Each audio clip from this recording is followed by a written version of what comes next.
If you're expecting a perfect home inspection report, you're setting yourself up to fail. That's the truth that no one wants to tell you.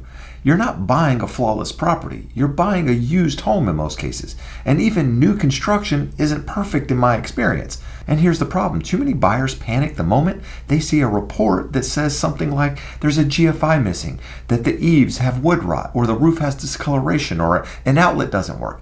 And then they walk away. But here's the reality. You'll find the same issues in the next house, and the one after that, and the one after that.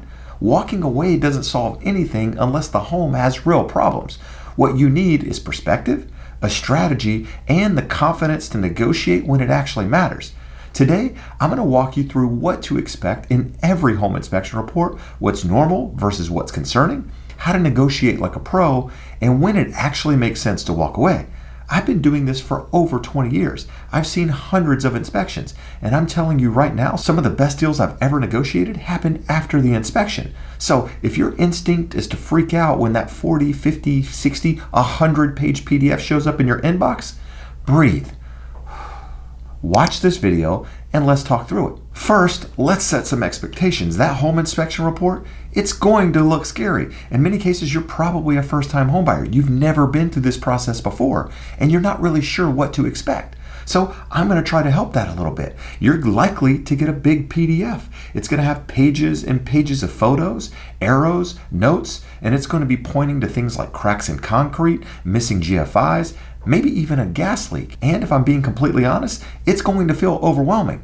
But remember this, that's exactly what you paid for. You hired someone to call out everything they see, not just the big stuff. So let's actually break it down. What's normal? What should you negotiate? And what's a deal breaker? But before we dive into that, I'd like to take a minute and ask a favor. If you find any value in my videos at all, make sure you hit that thumbs up. And if you want to stay updated on everything mortgage and real estate related, do me a favor and subscribe to the channel. Now, normal is one of those relative terms, right? It's going to be different for each person, but I want to start with some common stuff that you're likely to see. These are the things I see almost every single week, and in my opinion, they're totally normal. Let's start with the hairline cracks in driveways or patios. Remember, these are poured at a different concrete depth than the actual slab of the home, and they also settle. And many times you have heavy objects on them, like your cars, and over time these things are likely to crack. On top of that, you might see things like minor drywall cracks along ceiling seams or sometimes in the walls. Many times these cracks are very straight lines, which basically means it's two drywall pieces coming together and it's taped at the crack line. This isn't something you should be worrying about because it does happen as the home settles. On top of that, things like paint patches or texture inconsistencies. This happens when there's holes in the wall and somebody goes and puts a little putty on it and scrapes it down but never retextures, or in some cases maybe there's bigger holes in the wall. A similar thing happens there. It typically happens when you have some DIY projects that are done by somebody that didn't really know what they were doing but didn't require an actual contractor to do the work. Now, in some cases, you've seen code changes over time, right? The codes to build or remodel a house back in the 60s are different from when they were in the 70s, then the 80s. The 90s were different from the 80s and 2000s, and so on and so forth. Things like missing GFI protection in older homes. This is a code change over time, and it's something you probably want to update when you do move in the house. But because these things change so often, there's a really good chance things like this are going to show up. On top of that, you're likely to see things like water stains under sinks, or in some cases in the attic, wood rot on the fascia or the eaves, in some cases loose toilets, squeaky doors, chipped grout. Now, in my opinion, these aren't deal breakers. They're just the result of a home being lived in. Even brand new homes will show some of this. And that's why I think it's really, really important if you are buying new construction that you do get your own home inspection on that property. Because chances are there are things that are going to show up in that inspection report that you would like addressed before ever closing on that home. Now, here's the thing. When I bring things up, that doesn't mean you have to be okay with them. I'm just pointing out what's normal and typical versus what's something that you should really be concerned with. So don't let the little things derail you. These are typically just cosmetic and easily fixable. So what actually matters? Well, here's where you shift focus. Start looking at the big ticket items, in my opinion. I always want to focus on the items that cost the most money to replace, because if you're a first-time home buyer and you just put all of your your savings into the down payment and the closing costs and you have no money left aside, the last thing you want is a big ticket item showing up that's ultimately going to break the bank. I want you to focus on the following items. The first being the roof. You want to see if there's any signs of leaks. Ideally, you'd like to know the age, but you also want to pay attention to missing shingles, cracked tiles, that sort of thing. In addition to making sure that anything comes out of the roof is properly sealed. Now with that, there's something I want to add on the roof. Just because the roof is old doesn't mean you need to ask for it to be replaced. What I like to do is that if something shows up in the home inspection report that says the roof is older or it might need to be replaced or whatever, is I'd like to have a qualified roofer come out and actually inspect that roof to give us an idea of how much time is likely left on it. And that's because some roofs can actually show like they're older than they actually are, which means the lifespan is likely longer than you expect it to be. Now with that, if the roof is an issue, I'm going to talk about how to negotiate that as we move through this video. The next thing I like to pay attention to is the plumbing. Is the plumbing been redone at any period of time? Have they ever had a slab leak? Did they replace the plumbing? Is it copper? Is it galvanized? Is it some sort of PEX plumbing? On top of that, are there any active leaks or root issues in the main line? Now in my opinion, the plumbing is probably one of the bigger things in the property that I like addressed, because if you ever have to redo that plumbing, that likely means drilling into the slab of that home. In some cases, pulling the drywall out, repatching the home. There's a lot that goes into plumbing a home, and that's the last thing you want to take on as a first-time home buyer. From there, I like to look at the electrical panel. Is the electrical panel newer? How many amps is the total panel? Are any of the breakers double tapped, overheating, or is the equipment completely outdated? On top of that, do you have the ability to add an EV charger if you have an electric car, or that jacuzzi, or the potential to add an air conditioner if the home doesn't have one? From there, I like to look at the actual HVAC. How old is it? What's the condition of it? Do they have a service history on that unit? Now, I think it's important to understand when talking about the HVAC is where is the home located in the country? If it's here in Southern California, chances are you're not going to run the air conditioning or the heater nearly as much as you would in a colder climate area where you're essentially running one or the other almost year round. And because of that, these units tend to last a lot longer in climates like Southern California than they do in other areas of the country. I've had sellers sell properties and buyers buy properties where the original unit was in that property from 40, 50 years ago, and it still worked completely fine. So just because something is older doesn't necessarily mean it needs to be replaced. From there, I like to look at the foundation of the property. Is it on a slab? Is it on a raised foundation? Is there any sort of visible movement, cracks, or sticking doors that we should be paying attention to? And then the other bigger ticket item I like to focus on is the pool. If the home has a pool, what does the equipment look like? What does the plaster in the pool look like? What does the coping look like? Are there any current leaks, or is there anything to be concerned with? Because these are the things that can cost you thousands of dollars, and they're what you want to negotiate when it comes to the brass tacks. Old doesn't mean bad, but it does mean check the function and the lifespan. Now here's the biggest mistake I see home buyers make. They treat the inspection report like a shopping list. They send 15 things to the seller and say, I want you to fix it all.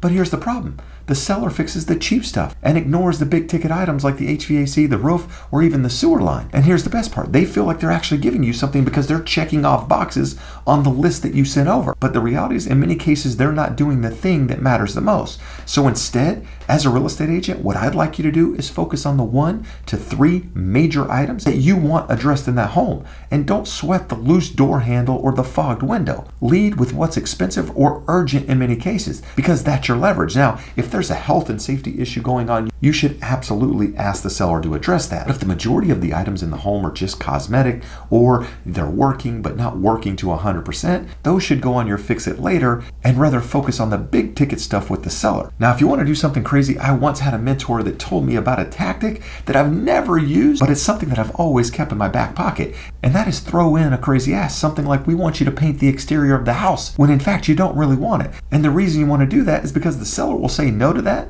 but they'll feel good saying yes to the roof repair or the other credit that you're asking for. And you're probably going, why? Well, it's because now they feel like they're compromising and not just giving in. Remember, when it comes to negotiation, it's all psychological. I often talk about buying a home. It's emotional. People justify logic. But when it comes to negotiating, it's all in the head. So give them something to say no to, so they'll say yes to what you really want. Now, when it comes to asking for things to be fixed, you actually have a couple of different options. You can ask for those items to actually be addressed, or you can ask for a credit for repairs to actually do the items yourself. Now, the seller can respond in a couple of different ways. They can say yes to your repairs, they can say yes to your credits, or in some cases, they could say no entirely and not do anything, or they might be willing to compromise. They might be willing to fix some things, give you a credit for others. So just understand it's not always a straightforward answer. But with that said, personally, I like credits over repairs. And the reason for that is because you get to hire your own contractor. You control the quality, you decide when and how it's done, and you avoid last-minute seller fixes just to get the deal closed. Now, with that said, there are a couple of exceptions. For things like roof leaks or active water intrusion, you want that fixed before closing. And in that case, ask for a licensed contractor and make sure you get the receipts. Remember, as a buyer, you also need to think like a seller. I tell sellers all the time, you also need to think like a buyer. And that's because it's all about perspective. Now, I think it's important to understand once you're actually in contract, you go through the inspection phase, you actually have a little bit of leverage on that seller when you're a buyer in that property. And the reason for that is because if you walk away from a deal because of a major issue, that seller now has to disclose that to the next buyer. So it's in their best interest to work with you if you're being fair and reasonable. When your repair request is fair and reasonable, most sellers will meet you in the middle. They know the next buyer will likely find the same stuff. But even then, I do know that sometimes walking away is the right move. So in my opinion, here is when I recommend it. If the property has major foundation problems, things like serious cracking, any sort of visible movement, on top of that, active mold or moisture intrusion that's not being addressed or hasn't been addressed over a long period of time. In addition to that, another one for me is unreasonable sellers, people that won't negotiate at all. I often tell my buyers, you need to have your line in the sand when it comes to the negotiation. Not only when you're putting in a price for that home, but also what you're willing to settle for in that negotiation. And if the seller is not willing to negotiate up to that line in the sand, then you have to be willing to walk away. But understand, if you start by walking away and not negotiating, you'll never see how far the seller was actually willing to go. I've negotiated repair requests from a couple of $100s up to as high as $87,000 on a $1.2 million property. So understand, if you don't ask, you'll never know the answer. On top of that, another one for me is unpermitted work that's clearly done wrong. Understand, you're going to see unpermitted work all day long. People that have removed walls, people that have done bathroom and kitchen remodels without ever pulling a permit. But understand, just because it's normal doesn't mean it's right. So in these cases, I like to see how the work was done. Was it done by a qualified contractor and you just didn't get the permits? Or was it done by somebody that you just picked up at Home Depot and you can clearly see there's issues with the work without ever digging in? In that case, you should absolutely walk away. On top of that, structural red flags like sagging ceilings or framing issues. If the house is a money pit or the seller is a nightmare, don't fight it. Make sure you walk away. Now, before we end today, I want to leave you with a quick story about a buyer that I worked with last year that found a home that they absolutely loved, and the inspection report showed a lot of what we talked about today. There were things that had changed over time. There were older items in the house. There were missing GFIs. There were cracks in patios and all of that stuff. In fact, a lot of what I've discussed today was in that home inspection report. But the biggest concern for my client was an 18-year-old HVAC on that property that did not work at all. The air conditioning didn't come on. The furnace barely blew any air at all. On top of that, there were some electrical issues, along with evidence of multiple roof patches. Now, here's the thing. The buyers were ready to walk away. But I told them, you're going to see this on almost every single house in this price range. So what we did is we went back and asked the seller for a $20,000 credit to repair these items. But before we did that, we talked to my HVAC guy and got a bid on what we thought it was going to cost to replace that HVAC, which ended up being about $11,000. We also discussed with my electrician what it was going to cost to repair that panel, which was about $2,500. And we also discussed with a roofer on how the roof patches were actually done and whether or not it made sense to move forward. Now, the roofer said the roof was completely fine and that the lifespan on that roof was about another 15 years. So my client was completely happy with that. So all in, the cost to repair the items that were the biggest concern for my client was about $13,500. So let's say $14,000. We asked for $20,000 because we thought the seller would negotiate. And here's the best part. The seller actually agreed to our full $20,000 credit. Now, had my client walked away, chances are they were going to find a similar issue on other homes. But here's the thing. My clients absolutely loved this home. They loved the location. Their family actually lived down the street from this property. So all in all, this was the right property. They just weren't happy with some of the issues on this property. And fortunately, we were able to to address it. Now they've been in the home almost 6 months and they absolutely love it. And realize they almost walked for nothing. So if we had to wrap this up, remember the inspection reports aren't deal killers. They're tools. They help you understand the home and they give you the info you need to negotiate smart. So focus on the big stuff. Let go of the cosmetic stuff. Be clear and reasonable in your request and don't walk away unless it actually makes sense. If this helped you out, make sure you hit the like button, drop a comment if you got a question or a story. And remember, you're not looking for perfect, you're looking for the right fit. So don't walk away, negotiate.